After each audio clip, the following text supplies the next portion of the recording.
Chevella parliament స్థానంపై అధికార కాంగ్రెస్ సహా ప్రతిపక్ష పార్టీలు సైతం దృష్టి సారించాయి. ఈ నేపథ్యంలోనే కాంగ్రెస్ నుంచి రోజుకో కొత్త అభ్యర్థి తెరపైకి వస్తున్నారు. చేవెళ్ల నుంచి కాంగ్రెస్ ఎంపీ అభ్యర్థిగా మాజీ ఎమ్మెల్యే కిచ్చెన్నగారి లక్ష్మారెడ్డి పోటీ చేయనున్నారనే ప్రచారం కొంతకాలంగా సాగుతోంది.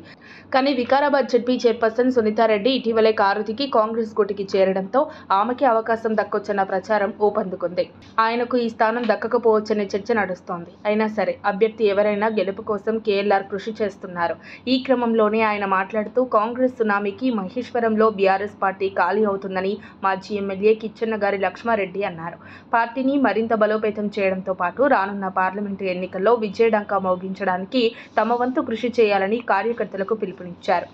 సోమవారం మండల పరిధిలోని అమీర్పేట గ్రామంలో పార్టీ సీనియర్ నాయకుడు మర్యాద మురళీధర్ రెడ్డి ఆధ్వర్యంలో పార్టీ మండల ఆత్మీయ సమ్మేళనం జరిగింది. ఈ సందర్భంగా లక్ష్మారెడ్డి మాట్లాడుతూ రాష్ట్ర ప్రభుత్వం అమలు చేస్తున్న సంక్షేమ పథకాలను అర్హులైన వారికి చేరవేయడానికి కృషి చేయాలన్నారు.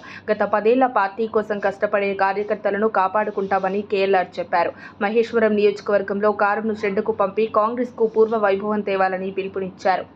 అయితే ఇదే క్రమంలో కందుకూరు మండలం జైత్వారం, బాచుపల్లి గ్రామాల నుంచి కిచ్చెన్నగారి లక్ష్మారెడ్డి సమక్షంలో భారీ సంఖ్యలో కాంగ్రెస్లో చేరిన సబితా ఇంద్రారెడ్డి ముఖ్య అనుచరులు బీఆర్ఎస్ నాయకులు వారికి కాంగ్రెస్ కండువా కప్పి పార్టీలోకి ఆహ్వానించారు. మాజీ ఎమ్మెల్యే కిచ్చెన్నగారి లక్ష్మారెడ్డి లోక్సభ ఎన్నికల తర్వాత మహేశ్వరంలో కారు పార్టీ ఖాళీ అవ్వనున్నట్లు ప్రచారం జరుగుతోంది.